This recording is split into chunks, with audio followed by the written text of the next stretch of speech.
Hello YouTubers, I'm not an expert, and here's another review of a Vevor router plane. Now, this router plane that's in front of you right now, I reviewed this one previously, and you can check my other videos, take a look at it, where I found it to be pretty good, but it had a couple of flaws. And I thought, well, it'll work for some, but it maybe not quite perfect. One of the big problems was the depth of cut. It's about 3/4 of an inch. It's about the maximum this will do. And if you want to make a larger base plate, like this one I'm reaching for, which is a 1/4 inch piece of plastic, it just you start to really run out of extension and get it maybe 1/2 inch. And after you sharpen it a while, maybe less. That's okay for a lot of people, but if you want to do bigger work, not so great. So I looked for an alternative. And what I see is this Vevor router plane. Very similar, but not the same. This one has sort of a foot, whereas this one has what I would call a spike, right? So the foot extends a good 1.25 inches, a lot more depth of cut. So I like that a lot. Now let's just compare them really quickly out of the box. Now this one's out of the box. I haven't done anything with it yet. I haven't tried anything with it yet. First thing is they have the same handles, which are kind of odd, a little unusual. This one had a couple of washers underneath the handle. This one doesn't. Handles are not exactly the same. In fact, these are shorter. That's interesting. They're also loose from the factory, so it may need those washers, which it didn't come with. Something to be aware of. Okay, the name is printed on right on the metal here, probably put on with silk screen. It's a sticker. Now these are both Vevor brand, but maybe they were built in a different factory or something. That's entirely possible. The plate, while the same size, so it's going to have the same dimensional problems of being a little too small with too big a hole. This one appears to be chrome plated. This one, not chrome plated. And I'll tell you right off the bat, I like the finish on this one better. It just looks better. But if you go and order one, I don't know what you're going to get, because these, like I said, the prices in the earlier video, I said the prices on these are all over the place, from in the high 20s to the middle 50s. Same with these. So who knows what supplier's getting them where, or what batch, what run they came from. I don't know. I don't know what you're going to get with that. The fact that these are so similar, but they're not the same. Of course, they're a slightly different design, so probably built by a different producer. I don't know how much of that there is. I don't know what consistency you're going to get with, since there's not very much information on these out there. It's kind of your guess is as good as mine, I guess. But let's take another look at some differences. On this one, the depth adjuster is a simple circle on a good old-fashioned hex bolt, right? A cap screw. This one has a threaded rod, but no cap on it, and a different looking, kind of a nicer looking thing, although I doubt that makes any real difference in performance. But the fact that this has a good, that's about 13, 14 centimeters, maybe, or millimeters of height there. It just makes it look a little better. The finish on the cutter, the foot-shaped cutter, is clearly just sort of a sandblasted finish, and there's a lot of tool marks on it. Whereas this one is very nice. It's a nice piece of steel. There are some tool marks on there, but of course this is a lot easier to make. This is could be just square stock they could get almost anywhere. High-speed steel, or I doubt it. And this one has to be cut out of a sheet, probably. So, understandable. This also has a serial number on it. Okay, sure. I don't know why it needs that, but why not, right? The block looks to be the same design. Again, the finish is a little, just not as attractive, but that's all right. It doesn't hurt anything in use, and it has the same tensioning screw set up, but with a much smaller lever on it, which doesn't matter at all. Really, right? Maybe it does. Maybe you got to fit it in a smaller space. But it has the depth of cut that I wanted, so I like that. Now, one of the other flaws on the first one was that the bevel of the cutter was basically parallel to the base plate of the plane. And that doesn't work well because if you have a bump in the wood, the heel of the cutter can ride over that bump and keep you from really getting the cutting edge into the wood. So you need some relief. And I read somewhere on the internet that the ideal relief is like 11, 12 degrees, something like that. So I did take mine and add some relief, not that much, but some, and it cut much better. Because without that, you either need to come in from the edge so that your cutting edge hits first, or you just have to wiggle it around a lot to get the cutting edge to work and bump and all that. It's not great. So you're going to have to fix that if it comes that way. So I get this one and look at it, and let's see if I can give you an angle. It actually, to my eye, looked like it was even worse than that. It looked like the heel was actually farther from the plate than the toe, but I measured it and it's pretty much parallel. So I have the same problem. Also, just noticed the bottom of this cutter is nowhere near flat. It has tool marks underneath whatever that finish is. Can you see that? If I hold it up, can you see that it just has, I always like to put my hands up here to see if to make it focus. Yeah, there you go. You can see those ripples showing up pretty good. Yeah, that's not good. Okay, so that, it's a project, but a lot of tools come not ready to go, gonna need sharpening. This one just needs more than it probably should. Those are pretty deep, but it doesn't matter because I'm gonna put it on my belt sander to add that relief. I'm gonna take about 1/16 of an inch off the heel and bring it back to that point, change that angle so it'll cut better because it needs that. And that's gonna get pretty thin here, but I think that's okay. I don't think this is ever gonna have so much pressure that I'm worried about that thickness. Okay, so that's my initial review. What's the difference, right? What's the quality? Certainly the finish is different. The handles are basically the same except loose. And I don't think, there's not enough room left to drive them in. So I'm going to go sharpen this. And that's going to take a while. So I will come back when it's done. And I will steal I'm going to steal the washers off that. So that I can quickly put it together and get it back running, get it going with these handles. I still think it could use some knobs, and it almost needs some knobs out at an angle would really help. But this works, and again, this is very inexpensive. I think I paid a little more than $30, maybe $32 for this.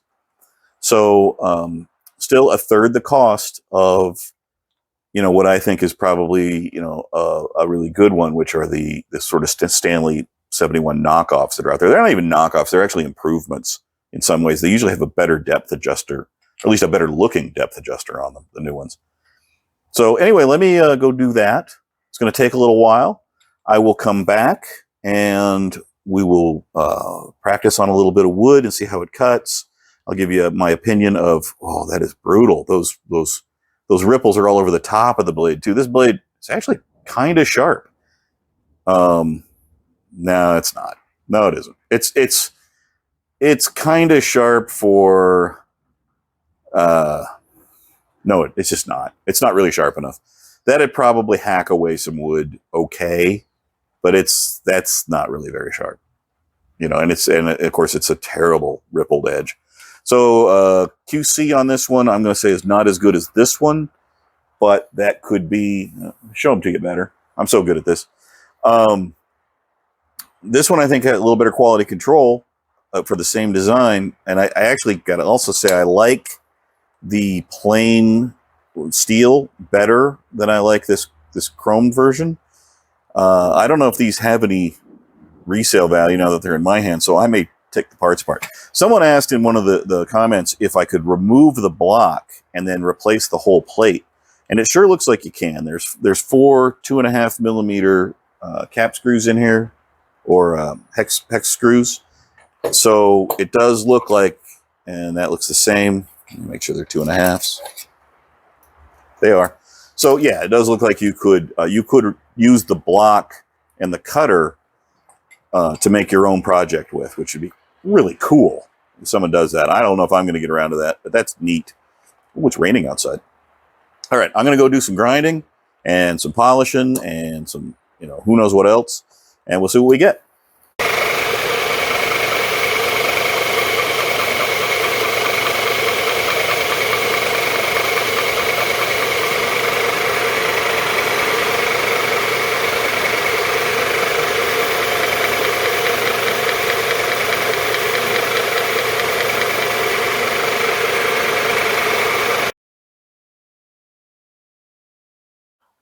I'm back. Okay, that was a lot of work. Let's take a look. I got the bottom all smoothed up. Took a long time on my belt sander. It's very hard. This edge, I couldn't get the top as nice because there was no angle to get it on my belt sander, but I managed to get the very tip sharpened. I only went up to 1200 grit on my diamond stones, and then I stropped it about 30 times. It's not perfect, but I think it's good enough for a demonstration. Now let's put this thing back together if I can figure out how. Okay, boy, and you can feel that roughness right there. It is not as nice as the other one was. Also, this is so long, you can't just take it apart, which is probably a good thing. So I used a pair of vice grips to disassemble it. Because you got to do something to hold on to this nut, which is probably, I don't know, 5 or 6 millimeter. I'm not real good at guessing that stuff. And I didn't have 2 nuts to jam nut it. The other one had a cap screw. This one just has a piece of threaded rod. In the long run, I don't think it matters. It's so long, you can't use all of it anyway, so I might as well just grab it with some vice grips, and it'll be okay. So I've reassembled it. I've got to find a test piece, and we'll see how it cuts. I'll be back in just a minute. I've got it reassembled. I had to take both washers from the other router plane. You can probably find some at a hardware store, but that's something to think about. And I've set it. I need to make it a little bit deeper because I was just playing with it. Well, no, I moved it. Now, I don't have a great piece of wood for an example, but this will have to do because I want to get this done. Okay, so let's do this. Okay, well, I'll tell you, right off the bat, now that I have it sharpened, maybe it was worth the trouble. Oh, no, that's a little, well, that's going against the grain there, I guess. Yeah, there we go. So let me loosen this, and I'll make it a little deeper. I'll tighten that up. Well, I'll tell you what, it cuts nicely. So I'm pretty happy with the performance after all that sharpening. It was a lot of sharpening. It was very hard. Let's take a look at the bottom of it. Okay, and if you may recall, that entire thing was covered with ripples. So if I can get an angle. There you go. There's a good angle. It was covered with little ripples, just like the sides are. So there's a lot more finishing work to do on it. But I don't know if you got a good look, but I think it really cut. Of course, it's just pine, and I was cutting with the grain, not across, but it cuts nicely. I think with some more work on getting that really sharp, it's going to be a nice router plane. So I guess it's time for a conclusion. Is it better or worse? I don't know. I think the fit and finish is worse than this one. I don't know how you're going to count on that as far as what can you bet on if you buy one. I don't know. I'm not going to order a bunch of these to see if the quality changes. I like the finish on this on the simple one better. The spike, a lot less surface, and it's an easier shape to sharpen. Well, this is in the background. That's terrific. It's an easier shape to sharpen. So those are benefits of this. As far as the handles, the base plate awkwardness, I'd call those a tie. I think the quality control on this one is less, but it's not something you can't overcome. It is still usable. It just took me more work to get it ready to use. It didn't have the spacers, so the handles didn't fit well. It didn't have the finish on the cutter is really not good. It's pretty ugly. The sticker, I don't like the sticker. I like the printing on the thing better, but that's okay. I can take the sticker off.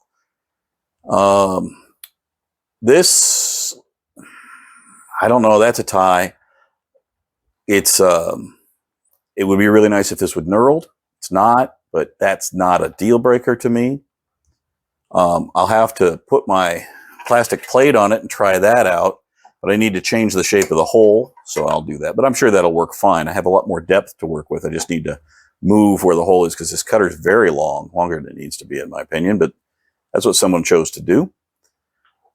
Is it a good deal? Well, it's a tinkerer's tool for sure. It needs a lot of setup to get going. And you can see there, you can see I put some bevel on it. It needs a lot more setup to get it running. So if you have the time and you want to do the setup, I kind of like the way it worked, just doing just a little quick cut. I do feel like I liked using it more than I liked this one, but I'm not sure exactly why. It's very subjective. They're probably really kind of a tie in that sense too. But greater depth and similar price. Also, a lot more work to get it sharpened, and it's a little harder to sharpen because here you can get it both faces on the spike, and here you know it's a little difficult to get this face. You can see I took it to my stones, and can you see? Are you getting a good view of how rough that is? That's from the belt sander.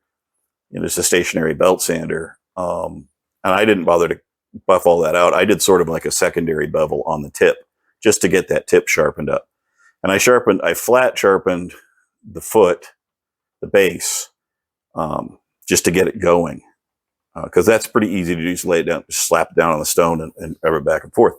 But getting this edge onto the stone, you have to either go sideways or only make very small motions before you run into the leg. So it's a little bit more work, and the sharpening is more work, although I don't think that's going to be a huge problem. I think once you get it pretty sharp, you just have to touch it up, and it won't be that hard to do. So I kind of like it better in a way. But, you know, I liked this one a lot in my first review, and then by the time I did a follow-up, I was like, I got some problems. I'm not that thrilled. Certainly not a good value to buy two of them. That's me. I think it'd be better to spend another $30 and get a good one, because the ones that like, I can't remember the name, Tay-Tool sells one, and someone else sells one that are about $100, $110 that are really, I think, probably a better deal. And I'm not sure I got that blade very square either. I'm not sure I actually it doesn't really need to be for what I do, cleaning up things. But there you go. Another Vevor router plane. Certainly a different experience, more work, but I like the greater depth of cut better. Otherwise, they're very similar. They're, you know, I don't know if anyone else has an opinion on, you know, sort of this hag's tooth style cutter versus a big foot style cutter. Which one do you like?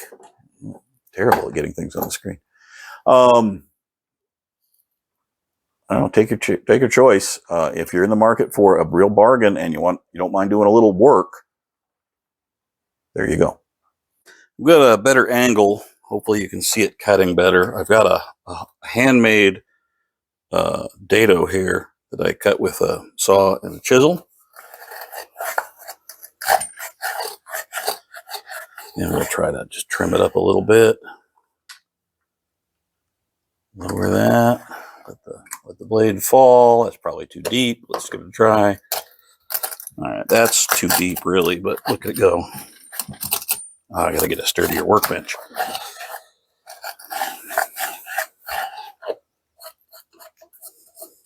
Let's get down here to this edge, clean that up. Okay, so that'll give you an idea. That looks like a pretty smooth bottom to me.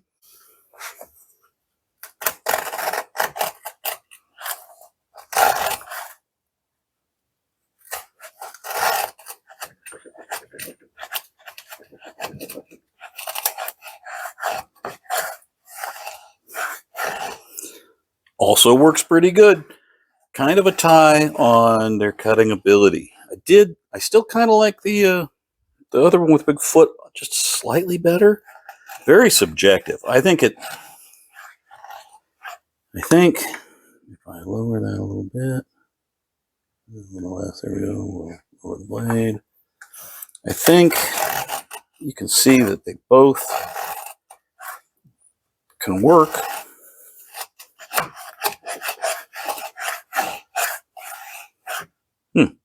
Interesting.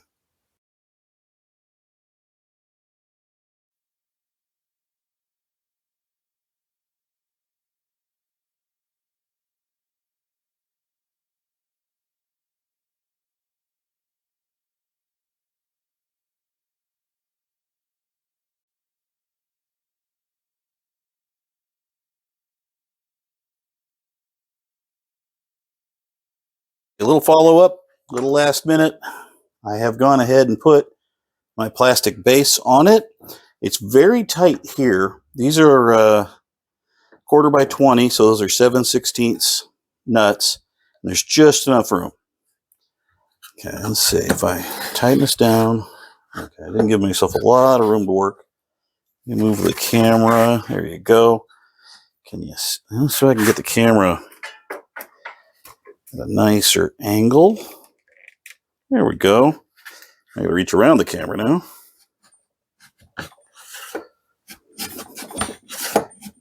And this piece of pine, it's working pretty nice.